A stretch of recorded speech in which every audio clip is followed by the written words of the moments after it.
When Mike emailed a couple months ago about, what do you think of this schedule? Is this order great? I'm like, no, Mike, this is terrible. I don't want to be second to last. I want to go early and have this over with, so I'm not a nervous wreck for 2 days. But at any rate, I'm second to last, and then computer technology. So I know people are thinking about the social at the end. So I appreciate your patience and hanging in there, because I know this can be a lot when you're just sitting there all day and having people talk. So I want to have a little bit more interaction with it. The topic I picked is goals and purpose. And the more as this week has progressed, the more I thought that maybe it did fit better to be towards the end, because I've seen pieces of this being embedded in like pretty much everybody's presentation over the last 2 days. And I'll get more into like where this comes from, but this is my 31st teaching year, 31st coaching year in PA. 35 years gets you to a magical place called retirement in the classroom. So I've got 4 more years max, and that's if I don't jump early. I'm hoping to find some capacity to continue to coach after that, but we'll see. But I've noticed a lot of change in the last 10 years in particular, and that's what's kind of been the catalyst for this conversation, both in the classroom and teaching as well. So I was thinking a lot about the terms goals plurally, purposes. And one of the first things I'm going to ask you to do is to talk a little bit about what drives your purpose, like what makes you you? What are the things that get you up every day and have you move through life? And so I'm going to go through, I have a lot of things up there. At the top and purposely positioned is my faith. That's been a guiding variable since I was about 10th grade. Came from a broken family with a lot of generational abandonment. That's what changed my life dramatically. And so I'm in a public school. I'm not a preacher. I'm a teacher. I'm a coach. But under that layer of support is always what drives me through that. In the upper right-hand corner is the building I teach in. That's Martin Milan Middle School in Lancaster County, Pennsylvania, although it's under massive construction right now. I'm getting updates from the principal about toilets disappearing and hallways disappearing. And I think we're down to like 1 faculty bathroom left. I don't know what we're supposed to do for the next year and a half, but at any rate, that's a different story. Over here on the left is my family. I have 3 children. My oldest daughter, Danielle, is on the right. She's 27. The boy in the middle, Johnny, is 24 today. It's his birthday too, so I'm here and he's there. I promised I'd take him out for dinner on Sunday. And then on the left is my youngest daughter, Rebecca, and right to my side is my wife, Dorothy, and my stepdad, who's still alive, is very much a part of their family. In the middle is the team that I coach. I coach at a different district, J.P. McCaskey High School, which is in the city of Lancaster in South Central PA. If you follow women's wrestling closely, a couple years back, Kayla Miracle had a Final X match against Jen Page to make the world team. We hosted that. So that was a kind of cool event. And then we had the world team practice out at what they call the barn out in Hempfield. And we had a chance to just get around a lot of those top level women, which was awesome. Lancaster City is one of 10 official Beat the Streets chapters in the United States. On the right-hand side is some of our girls that were at Beat the Streets Nationals last year in Boston. We had 6 from Lancaster, 2 from Harrisburg, and we partner with the Philly, Beat the Streets Philly, to make Beat the Streets PA is what we're calling our girls team, okay? But Lancaster and Philly boys had enough bodies to split that up. I also run a club, Lancaster Lance Women's Wrestling. It's a hybrid between Law, which is the boys club, and Beat the Streets Lancaster have combined since 2017 to run the women's side of it. And that's how I first got involved coaching girls. I was still a head junior high coach at that point in the district where I taught. And my club executive was like, hey, Kev, we want to get this thing started. Would you be interested in taking it over? I'm like, dude, I got a kid playing hockey, field hockey in college, 1 wrestling, doing football, a bunch of stuff in high school, another one in middle school. I'm the head coach. Like, how much more do you want me to do? And he's like, but I think you do well with it. I said, well, look, I'll come in as an assistant that first year. And I thoroughly enjoyed it. The next year was my son's senior year, so I decided to step out of the role as the head of the junior high and just take over the club with the females. So that was back in 2018. From there, it led to being a board member for Sanction PA. We were the group that went from the grassroots level to get PIAA to approve women's wrestling in PA. Got me active with PA USA Wrestling. I started traveling with them on national teams back in 2019. For the last 2 years, I've been the 16U women's director. By default, I'm also dealing with the juniors because that guy moved to a different position. He never filled it. And I'm like, yeah, you could just do it all. I'm like, no, why does that always seem to happen? You ever notice that you sign up for one thing and end up with 2 or 3 others? So this was Fargo last year. We've been doing pretty well in PA. I knew if these girls were given a chance to wrestle that they could really move quickly on the national level. So we've been back-to-back 16U national champs at Fargo. One of the cooler things in the last couple of years was getting to lead and put together the first ever 16U duels team out of Pennsylvania. And we had some hammers, so I'm not taking credit. People were like, how did it feel? I'm like, if you hand me the keys to a Maserati, I'm just hoping to not crash the car. I just want to keep it going on the highway and not screw things up. But we walked away as national champs in freestyling Greco, which I don't think we had any business winning Greco. Came down to like one match with California. Sadly, they had a heavyweight injured and that bounced our way. But all of these are kind of what add up to my purpose with what I do as a teacher and as a coach. So what I'm going to ask you guys to do is to take a moment, just pick one partner. If you got an odd number at your table, make a group of 3, and I'll go about 30 seconds for it. If you were to make a list, what would be the 3 or 4 most important things about your life? Like what makes you uniquely you and drives you through your purpose in life? Okay, take like 30 seconds real quick, pair share. Go for it. Thank you. What do you think? Definitely my guess.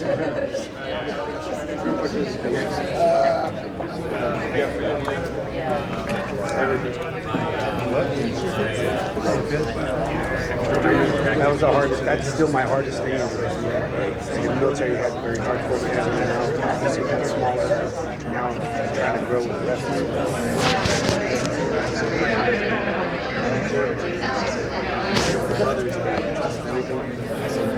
so far. Okay, about 10 more seconds, please. If you can't do the man thing, you can't be proud. You can't be a man. All right, ready? 3, 2, 1. Oh, that was horrible. God, the 8th graders do better than that. Jeez. 7th graders used to do better. Ready? 3, 2, 1. That's better. What's up? All right, well, let's go. 3, 2, 1. Better? All right. Okay. Now, none of this is rocket science. I think most of you guys are way more skilled and adept at this stuff than probably what I am. But we're going to try to hit a fundamental difference between what a goal versus a purpose is. So what's the difference between a goal and a purpose? What's a goal? What is a purpose? So we got 30 more seconds. Go ahead, right back at it. I'll scream real loud next time. Okay, 30 seconds. You're done with the goal. You're done with the goal. You hit the goal. You're done.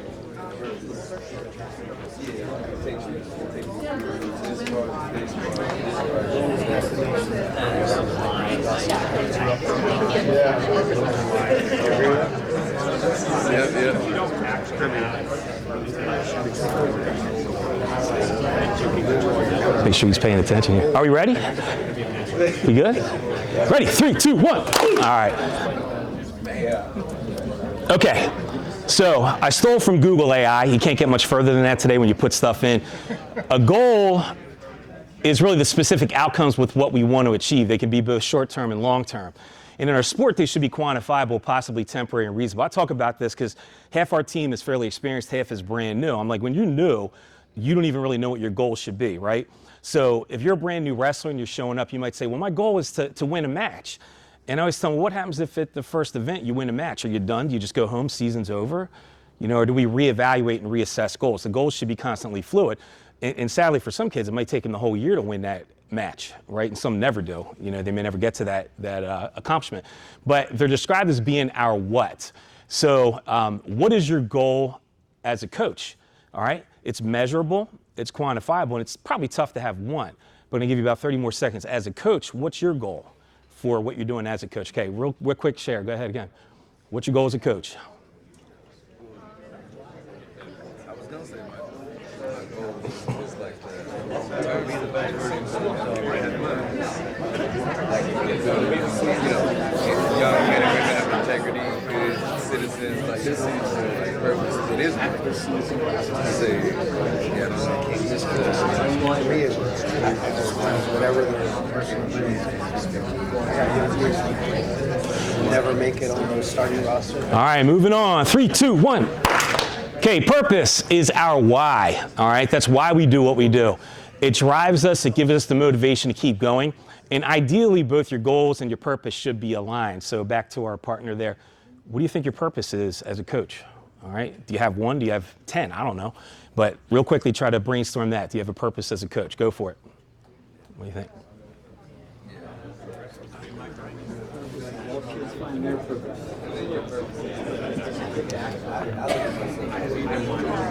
parents like you don't have that role I guess somebody is maintain whatever the parents do. Or in some cases, your mom stuff that they don't get to see. You don't have that.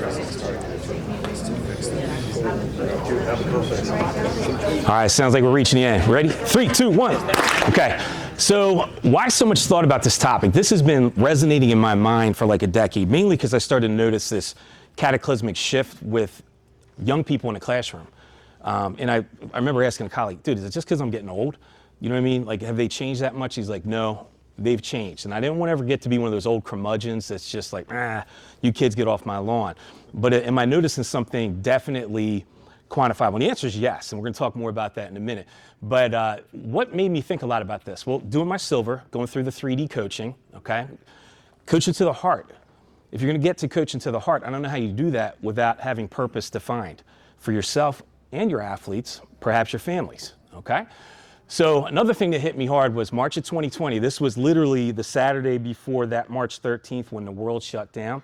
PIAA states, they always have an FCA breakfast in the morning. Actually won a raffle and got a pair of signed Kyle Snyder shoes, which was kind of cool that day. But Brian Brunk, who's the head coach at Messiah College, was the keynote speaker. If you know anything about Messiah, it's a Division III Christian school out near Harrisburg in central South Central PA. And what he spoke about was this very idea of goals and purposes.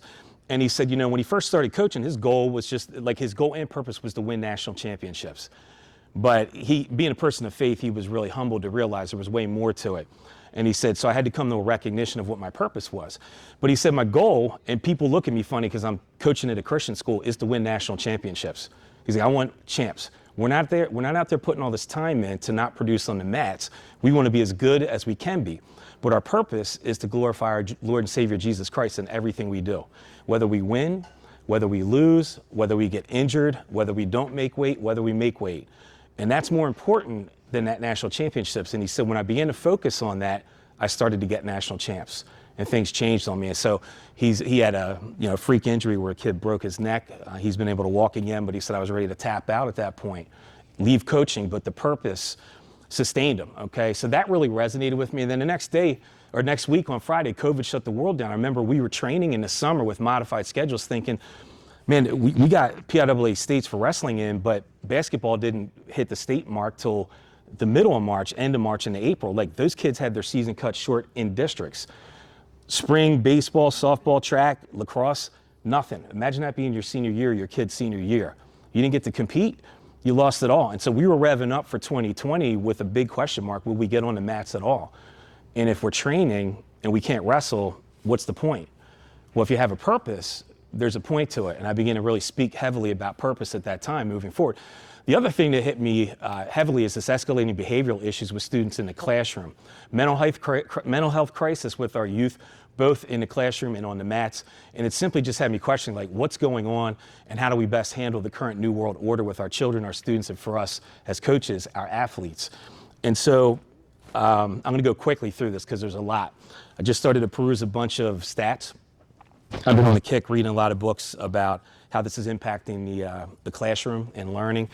And anxiety's through the roof, depression's through the roof, suicide's through the roof for kids. And the other part of it is, because I used to sit there and think, your lives aren't any harder than they were when I was a kid.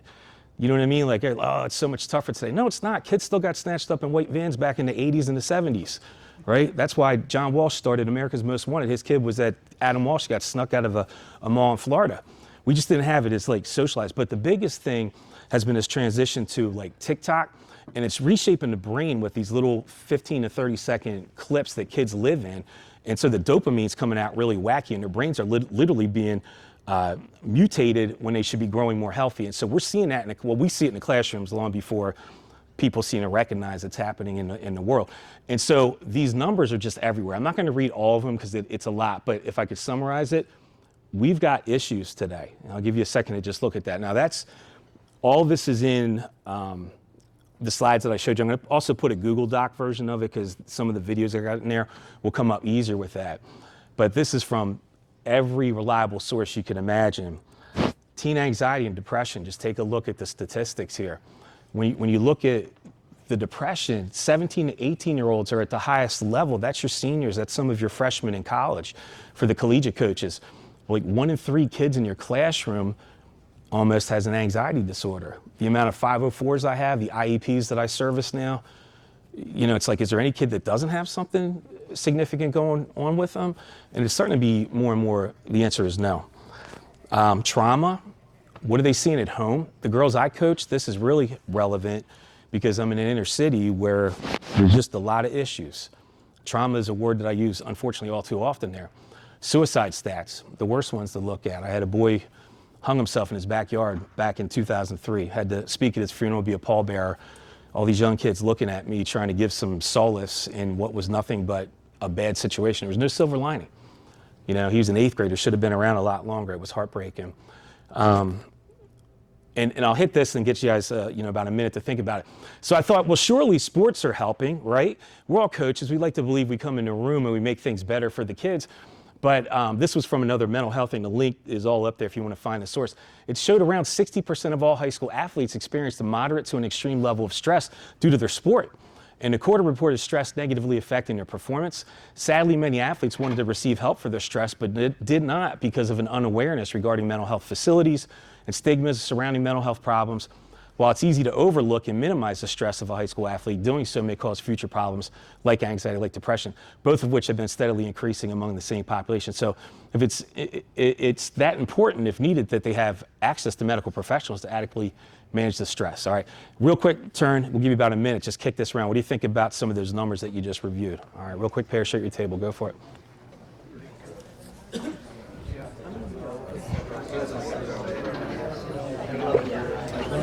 So I deal with kids.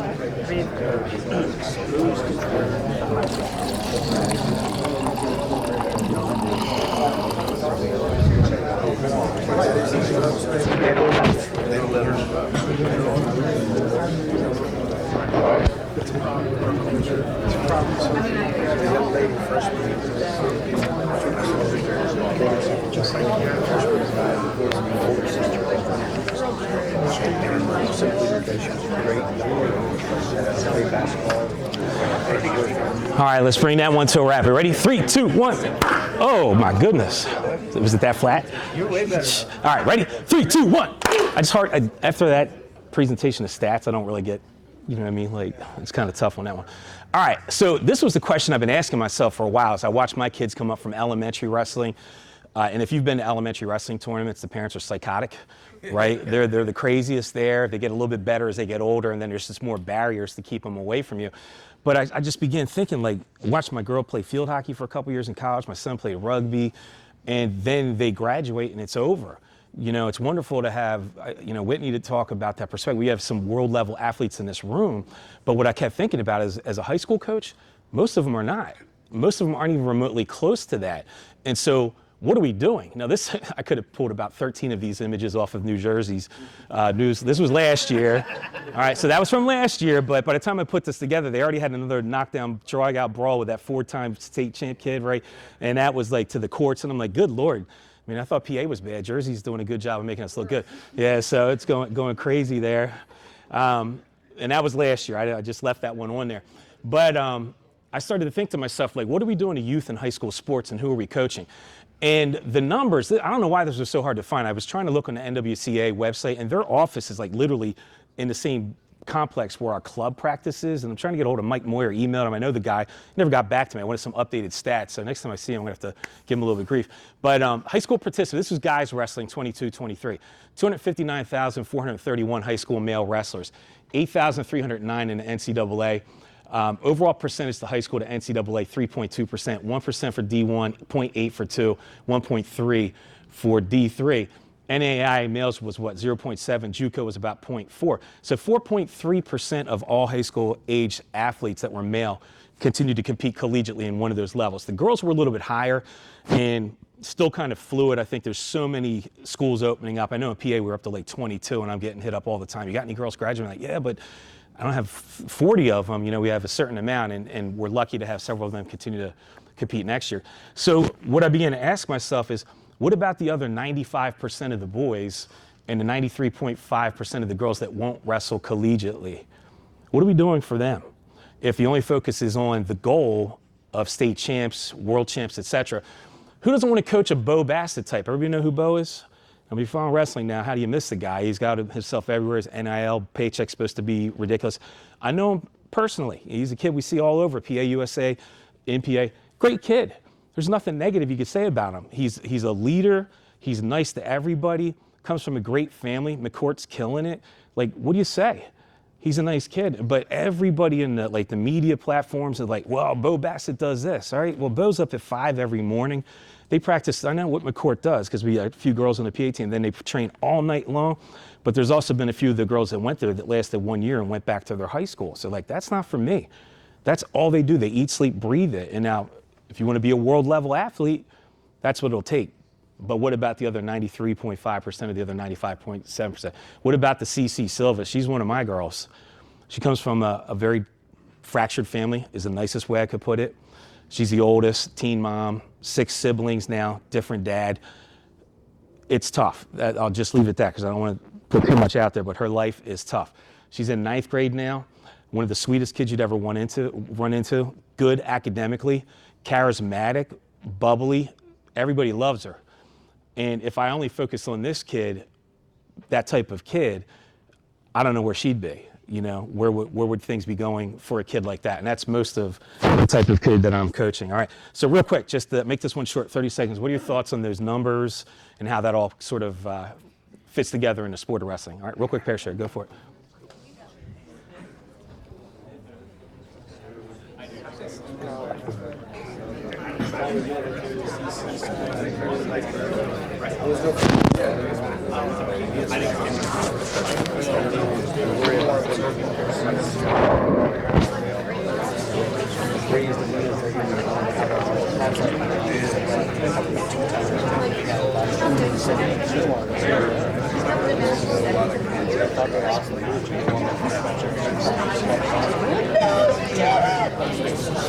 Never left. Or they went to school. They did the percentage. All right, I'm going to move on just for the sake of time. Ready? 3, 2, 1. All right, that's a little bit better. Okay, so here's a couple of things to think about with this question at the top. Why are athletes competing? No two athletes will have the same goals. You know, one of the guys that's like a club executive, he's like, I don't get why any kid would ever train if they don't want to be a state champ. Why would they join wrestling? I'm like, oh, there's a lot of reasons why they join it. We heard from the one presenter earlier, they wanted a t-shirt. That's a little strange to me, but the kid wanted a t-shirt, so he wanted to join wrestling. Not everybody wants to be a state champ. No two athletes will have the same purpose, and most will probably have never thought about having a purpose to compete. I'm not even sure if they even have an idea what their goals are. And how can you help them discover their goals and their purpose? And just for the sake of time, I'm going to move on with this one. But just be thinking about that as you move forward. Like, what can you do very strategically with your team to help them better discover what these are about and how you move forward with it? So I'm going to put up a couple video clips for you. I got 4 girls. Tried to get a cross section of some of the girls on the McCaskey team here and asked them about their goals and purposes. This was back in November, before Thanksgiving. I circled back to them at the end of the season to just reflect upon it. And of course, Hannah, she was junior high, so they disappeared like 2 weeks before, and I could never find her again. So I'm messaging her, hey, can you send me a video clip, and never heard back from her. But we'll evaluate her goals and purpose here. See if the volume's up here, Mike. 7th grade, and I've been All right. wrestling for. Is Mike here? Okay, what is your name, what grade are you in, and how long have you been wrestling? My name is. Speaker's not working there. Is there a volume on that thing?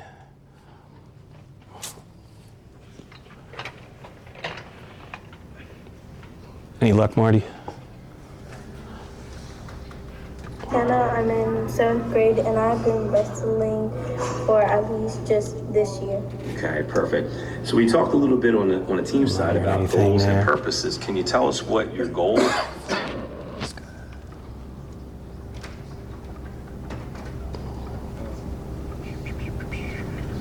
There we go. Okay. That'll do it. Try that again. All right. Let me wrap that up again for you. Okay, what is your name, what grade are you in, and how long have you been wrestling? My name is Hannah, I'm in 7th grade, and I've been wrestling for at least just this year. Okay, perfect. Like 1 week. Talk a little bit on the team side about goals and purposes. Can you tell us what your goal or goals are for this season? My goals is to at least get 1 win, and my purpose is to at least get better and get into high school. Okay, awesome. Appreciate you sharing that with us. So we have everybody combined. I got junior high and high school. Another first-year girl in 10th grade. All right, would you tell us your name, what grade you're in, and how long you've been wrestling? My name is Nina Lee Morales. I'm in the 10th grade and this is my first year wrestling. All right, excellent. What goals did you set up, or one goal perhaps that you have, Nina, for this being your first year? One of my goals is being more offensive, neutral, and just taking more shots, more like takedowns and stuff like that. All right, excellent. Good goal to have to start. How about a purpose for the sport? You may not have thought about it a lot before you came out. That's one of the things that will be challenging you to do. The purpose for the sport and for my team is just to be more social, to be out of my comfort zone, and just make new friends and experience more things. All right, excellent. Thanks for sharing. Sweet kid, first year. Another one with a really rough home life. I just got word from our trainer. She finally got clear from a concussion today, so that's good news. This girl, before I started, she was out last year as a first-year girl. Showed a little bit of promise. Took second place at the JV tournament. Broke into our starting lineup. We were bumping her up. She started to win a lot of matches, and she was doing really well. Took out a state qualifier in third place at one of our tournaments. Was ranked as high as 18th in the state of PA at one point, and then she tore her ACL and her MCL the third week of January. She's currently in foster care. Last spring, she just disappeared on us. Last I saw her, she's like, I don't think I'm going to be back. I had no idea where she was going. I got a random message from her back in the fall saying, Coach, I'm back. I'm with a real nice foster situation. The lady who took her in is 24 years old. That's her foster mom. I think met her at the home and just liked her enough to bring her in. Our first meet of the year, she had a court hearing, a reunification with her family. Mom's disabled, dad just is not getting it together. They had a plan to bring things together. And for about 15 minutes, I just let her vent to me. And she said, he just sat up there and lied about me, Coach. He said all these things that weren't true. I know I did bad things last year, but I'm really trying to change my way. And I'm up till 10 working hard, and I'm here every day at practice. And she really has transformed her life. So for me, her injury in her knee was devastating. I think more for me than her. But we'll talk more about her purpose as well. All right, what's your name? What grade are you in, and how long have you been wrestling? My name is Tyra Bookman. I'm in 10th grade, and this is my second year wrestling. So, Tyra, what would you say is a goal or goals that you've established here on the front end of the season? A goal that I have is just take more shots and get at least 1 to 2 takedowns a match. All right, excellent. And thinking larger than that, for something with a higher purpose to it, what have you established as a purpose for yourself this season? That is to just be more brave and just be willing to take risks and just fighting through it. All right, excellent. Thank you so much for sharing. And our last, hold on a second. What grade are you in, and how? There we go. Last one I have is Kalea. So JP McCaskey was the first high school in Pennsylvania to approve high school girls wrestling back in 2020. It was about a week and a half before COVID shut it down. Kalea was one of our 8th graders that first season. We had 6 total girls back in 2020, 2021. She's another one that she's going to be moving on next year, and she's done a great job improving. Has a tremendous amount of anxiety. He's gotten to regionals 2 years in a row and just didn't get through. Not because of a lack of ability, but because of the anxiety just taking hold of her and her not showing up. She probably at the surface would look like one of the more economically solid kids, very middle class, but is from a broken family as well.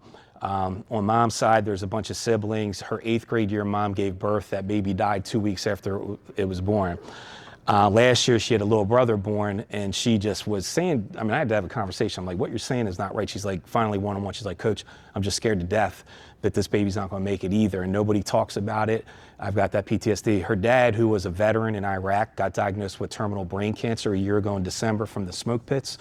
And Dad's calling me to let me know before he reveals it to her a couple weeks later. Just keep an eye on my daughter. We talk about a heavy burden with these kids that are coming in with stuff like that. But she's on a good course now, despite all that she's carrying. So tell us your name, what grade you're in, and how long you've been wrestling. My name is Clay Timko. I'm a senior. It's my 5th season. All right, Clay. So we've been asking a few of the athletes here at JP McCaskey a little bit about their goals and their purposes. Could you tell us a little bit about your goals for wrestling this year, or goal if it's a singular one?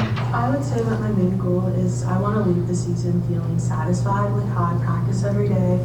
I want to learn how to get better at chain wrestling. I just overall want to finally feel satisfied with the way that I wrestle, and I'm on the track to do so. Okay, awesome. How about a larger purpose for what you're trying to do this year? When I first started wrestling, I kind of felt a little bit alone, and there were only like a couple other girls, but I want to leave the program better than how I found it and sort of like pave the way for younger generations, including my little sisters. But I just want to leave it better than how I found it. All right, thank you so much. All right, so how do we shape our goals and purpose? I was thinking about this a little bit, and I think making 3D coaching's third dimension, the heart, coaching to the heart, your highest priority. I don't know whether I just assumed that was sort of what everybody did, and then you talk to people and you realize that's not. I've watched some of the teams my kids have been on, and you just realize, geez, I'm not sure what this coach is trying to accomplish. Because you got to put your big boy pants on. I'm like, okay. And then when they do, they're not really producing technically, and they're not having fun, and you're beating them down emotionally. So what was your goal? What was the end result of this supposed to be? And I don't know that a lot of coaches are thinking about that. Establish your team's vision statement and core values. And another thing that's important, I think, in this time is teaching everything. So 3D coaching, this is the 24.2 module, 3 basic needs for young people. One of the most important things for kids that, there's all this crazy rhetoric out there about raising kids, but kids want an adult, an authority figure to believe in them and define their inherent worth and value. And sadly, enough of them at home aren't getting that. They're hearing completely the opposite of it instead of, hey, you're good, man. You're awesome. I love you. You're a good kid. A belief system that gives them purpose and meaning in life, and a base community to belong to, built on a belief system with healthy boundaries to navigate the culture in which they're being raised. All, I think, are amazing things that we could produce in a wrestling program at any level, elementary all the way through college or world level as well. I found this quote a while back. I think it was at one of the NCAA clinics I was at. Dr. Rob Bell's a mental toughness coach. He said, there's no greater or more important person in society than a coach. A coach will impact more people in just 1 year than most people will in their entire lifetime. We can all remember both our favorite and our least favorite coach, and hopefully our goal is to not be the latter, right? The second of them. So who was your favorite coach and why were they your favorite coach? Just talk about that for a moment real quickly, all right? Who was your favorite coach and why were they your favorite coach? Go for it. Real quick, pair share with that.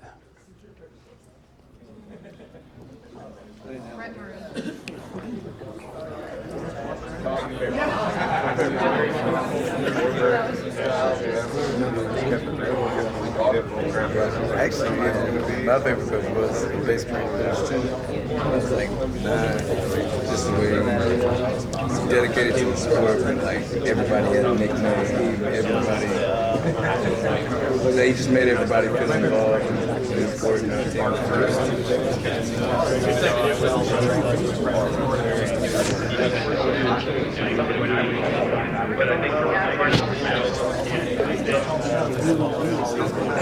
Okay, about 20 more seconds, please.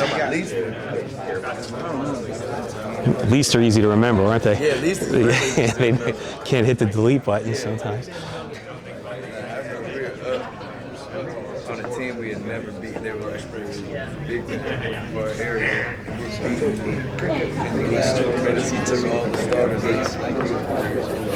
All right, for the sake of time, I'm going to have this one wrap up. We ready? 3, 2, 1. Okay. Just trying to listen in. I was trying to see how many of you said Mike Clayton, but Mike, you might have to bring him back again. I didn't hear too many say Mike Clayton. So, any rate, I bet at your tables when you talked about your favorite coach, you probably weren't talking much about how many wins your team had or you did individually. That probably was not part of the conversation, but more about how they made you feel, how they treated everybody, and build a community that helped you become a better person. And I'm sure on the, if you went to the least favorite one, there'd be easy, shared, identifiable characteristics there as well. So I'm not going to go through all this just for the sake of time, but define your vision statement and your core values. When I took over at JP, the one thing I thought a lot about is what vision statement I wanted for our girls to really embrace. And the core values is a district-wide initiative. That's every sport. So we're, supposed to go through the 6 pillars of character, which are terrific. You can tell it's one of the prepackaged deals, but it works. It makes sense. I'm more, on point with just like, let's emphasize the values and not worry about overstating them. Again, this is all in the link that I shared to you guys earlier. And this is something I picked up at a professional development about 25 years ago. And it's the idea that we get older and we get, well, back when I was wrestling, I graduated high school in '89. Back in the '80s, we, da-da-da-da-da. Back in the '90s, the 2000s, we did this. Well, that horse is dead. And no matter how many times you kick it, it is not going to get up and ride again. You could preach to those kids until you're blue in the face about how we did it and our way was so superior, but it rarely motivates a young person to improve, does it? That's in a classroom and in a wrestling room. And so one of the things I learned about 15 years ago, like, because we like, don't these kids, like, can't they even read an analog clock anymore? The answer is no. So I can get frustrated, or I could teach them, right? Because they're not learning it, or I could just decide analog clocks are like cursive now. I hope there's no ELA teachers in here that always piss them off with that. Nobody needs it anymore. What if you got to sign it? It's all electronic now. What do you got to sign things for anyway? Anyway, so teach them everything. And so when we're looking at what we want to change, your goals and your purposes, make it explicit. Teach them how to set goals, how to design a purpose. And there's a million different venues you could look at for that stuff, SMART goals, all that. Get them the journal. Keep notes, record them, do interviews, end of the season reflections, but have them come back to it all along. When you know they've accomplished your goal or their goal, it's a time to revisit just one wrestler. Hey, you had your goal was to like get 2 takedowns a match. You did that. Are you ready to change your goal? Is it time to step that up or change it to a different part of your technique or whatever? But keep them coming back to it. So how did it go for the JPM girls? Well, like I said, I tried to track Hannah down to get the video, and she was very elusive at the end of the year. But she did get a win. Her goal was to get a win, and she improved technically quite a bit. And you could see from the video, she's a sweet little thing. She's all like baby. There's not an ounce of like woman on her yet. So she was at a weight class where they were just like thumping her, and she kept trying. You could tell she was getting upset. When she finally got that win, and it was a dual meet, and all the girls were going bananas for her, she was lit up like a Christmas tree. And so we just really poured into that. And she said she wanted to try new things and not be afraid. She made it through the season and made friends on the team. I'd like to think that she accomplished the goal and the purpose that she set. Next year, hopefully she's back and she'll revisit both of those, okay? Nina had a goal to be more offensive from neutral and take shots. Her purpose was to get out of her comfort zone and make new friends and experience new things. My name is Nina Morales. I'm in the 10th grade. This is my first year of wrestling. The goals I set for myself back in November, I feel I'm not some of them and would like to work on others. Like being defensive on neutral and taking more shots. I'm more defensive from neutral, but I haven't taken a shot. And the reason for this sport I said was to make more friends and be out of my comfort zone. And I did just that, just making new friends and being uncomfortable with trends and being in a new environment. So she's best buddies with Tyra. Tyra talked her into wrestling. At the beginning, it's like, I don't know, this is for me, coach. I'm like, look, you got to hang in there a little bit. And she was good. Like she was winning a match at a tournament, and then she did something stupid, went right to her back, got pinned like most first-year kids. But it didn't sit well with her. She didn't like losing, and I kind of like that a little bit, right? We got to give them skills to don't sit there all day being miserable. She's like, I could have won. I'm like, yeah, but okay, learn from it. Let's move on. And she was pretty tough. She did well. She took, she was in a couple JV tournaments, took medals home from them all, and I think she's got a lot of potential to grow, especially being a 10th grader. And let's go to our next person. Whoop, same person. Come on, there we go. All right, Tyra, I kind of gave you a little bit of the background for what went down with her. Hi, my name is Tyra Lookin. I'm in 10th grade, and this is my second year of wrestling. Last year in November, I set goals to take shots, to get more takedowns, and just to be brave and just take more risks. I can say how I feel that I met them, the shots, especially the shots. I don't think I really tried to take more shots or be that brave, but I can say on the rest, I am satisfied with the work that I've done this year. I really tried. And she can shoot. She's just afraid to pull the trigger. She's long and lean. She's starting to figure out cradles, so she could sprawl very well too. So second year, God willing, she's healthy. And one of the things that I'm waiting to see is the foster moms marrying a guy that lives way out of the city and out in the county. And so JPM is a place where people don't move in, they move out. And so you get them going a little bit, and then they move out to a suburban school. And we got a girl that was a regional qualifier this year that we trained up for 3 years and cheered for. I'm like, oh, you're killing me. It's tough to watch, and you love them, and they just, family moves, and that's the way it is. So that was where Tyra was at the end of the year. That was after her surgery, too. Come on, there we go. All right, here's Kalea.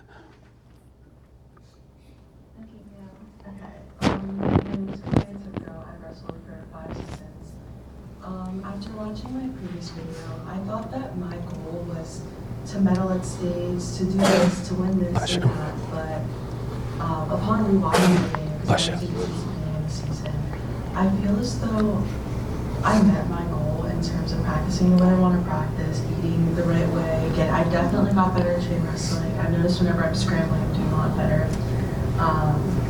And I feel like I spent the season not feeling as accomplished as I would like to be, but I feel like I can comfortably close this chapter of my life and be fine with the way that I left it because I'm about to move on to bigger things.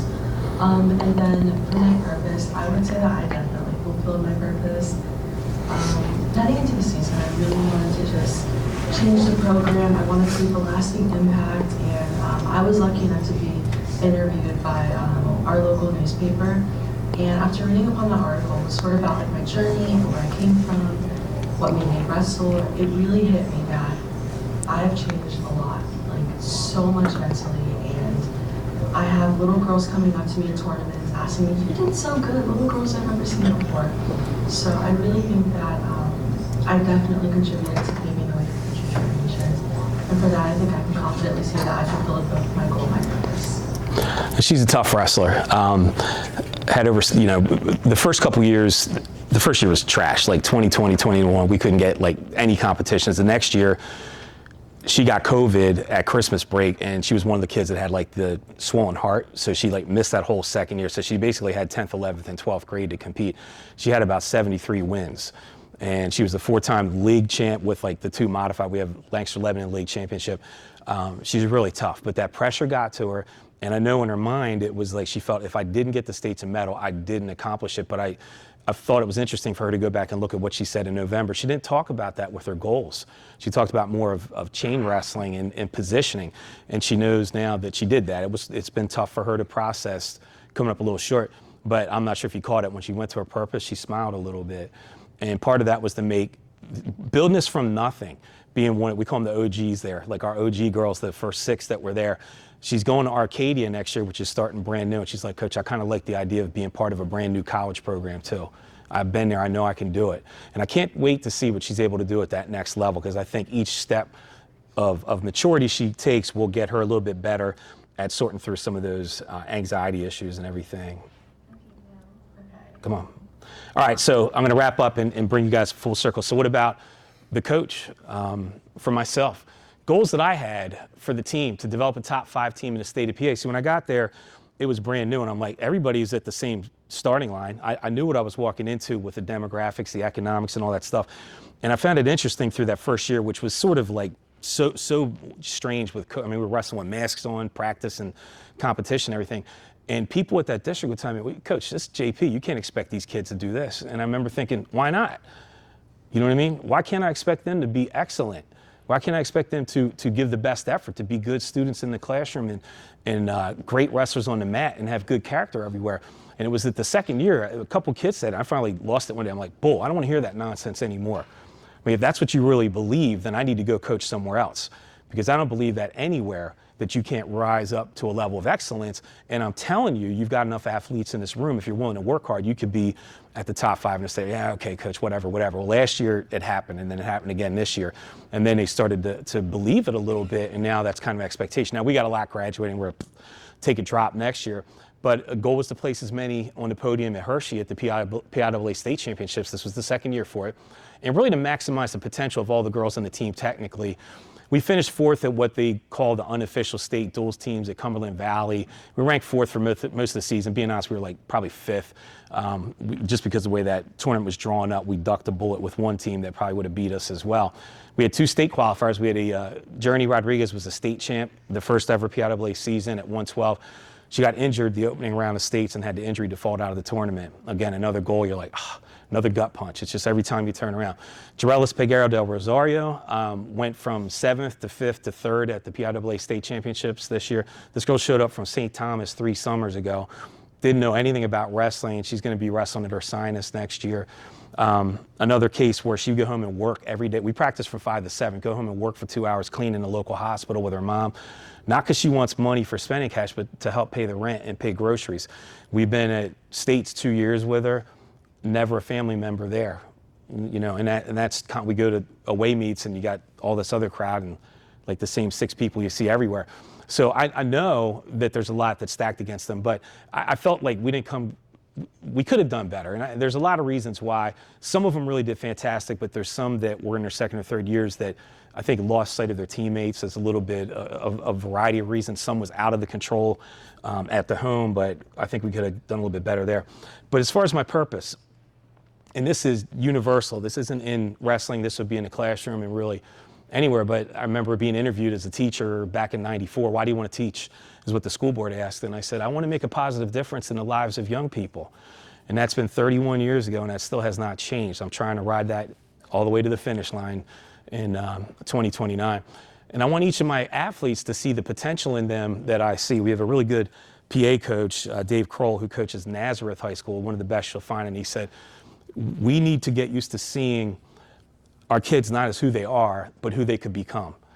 Right? So when we coach, we need to see that athlete as not who they are, but who they could become. And I work with some teachers. This kid, they're never going to amount to anything. I mean, the kid's 13.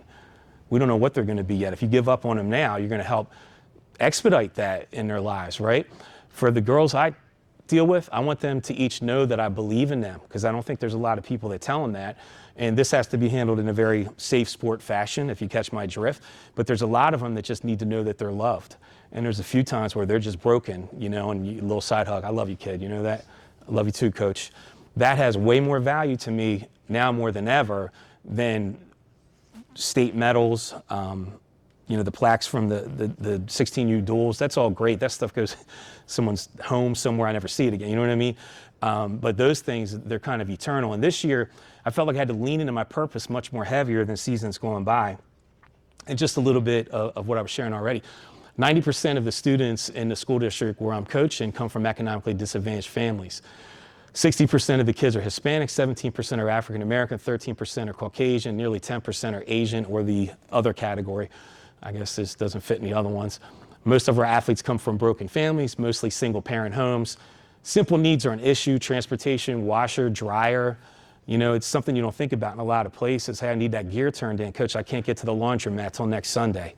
Just bring it in, we'll wash it for you, right? You know what I mean?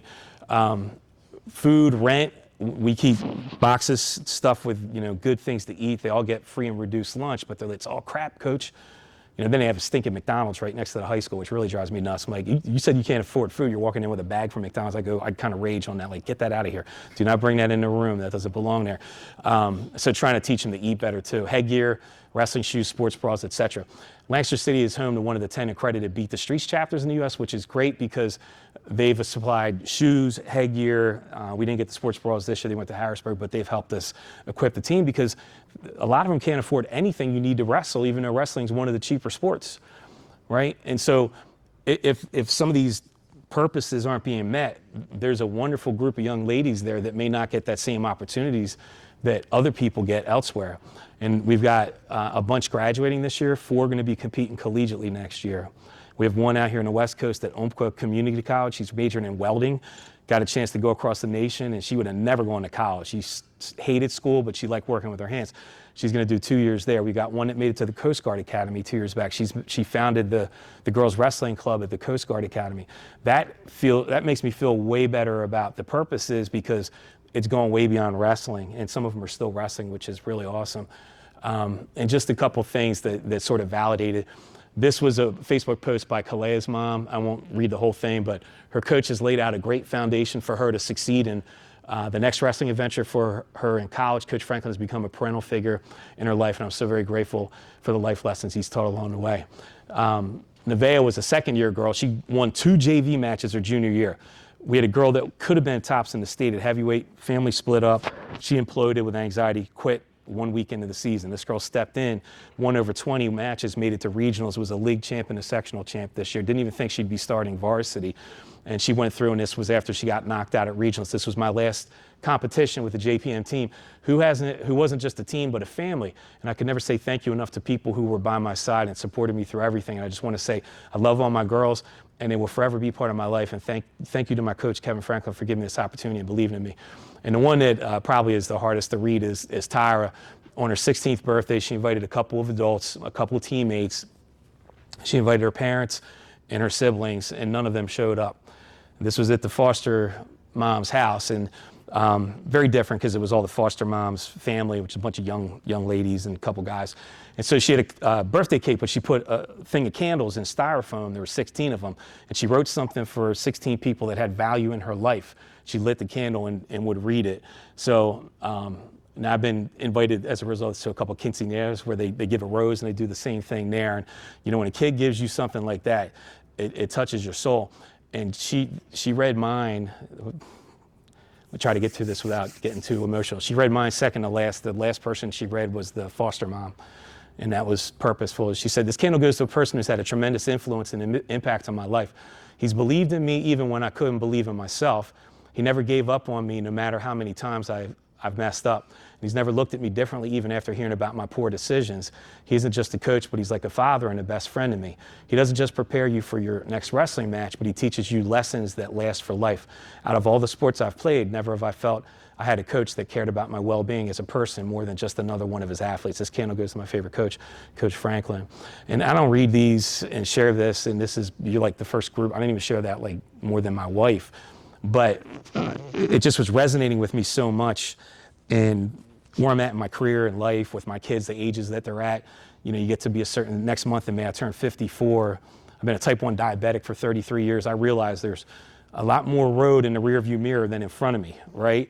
And so you get to that place in life and you realize, we could sit here and talk about being Cael Sandersons and like Dan Gables, but every single one of us here can have that type of impact at a very quiet, low level, right? It may never garner that same attention that the real high level athletes have, but rest assured, every single one of you is making a difference.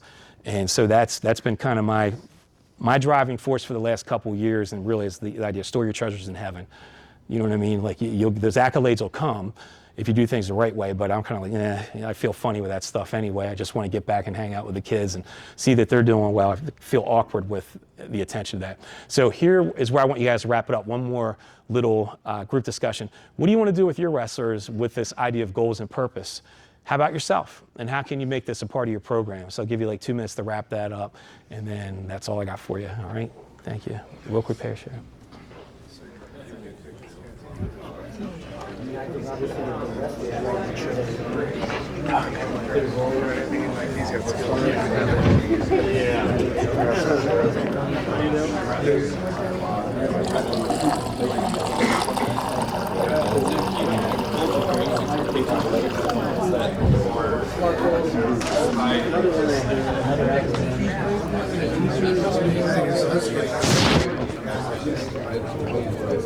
Emotional intelligence. You gotta know what your capabilities are.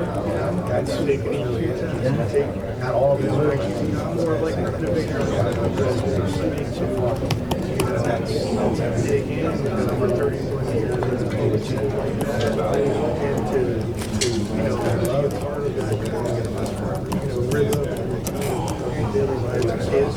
I'm just saying, because if I would, I would look at this stuff.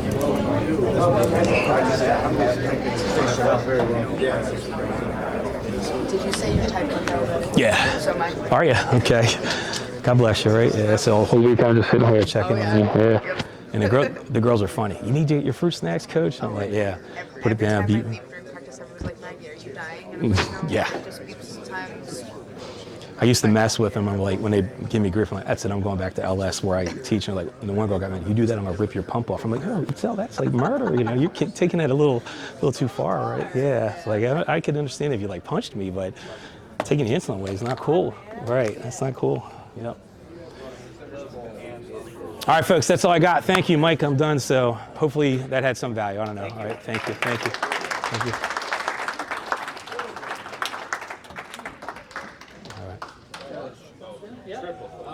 Oh, thank you. Thank you. You got time for a question? What's up? You got time for a Sure.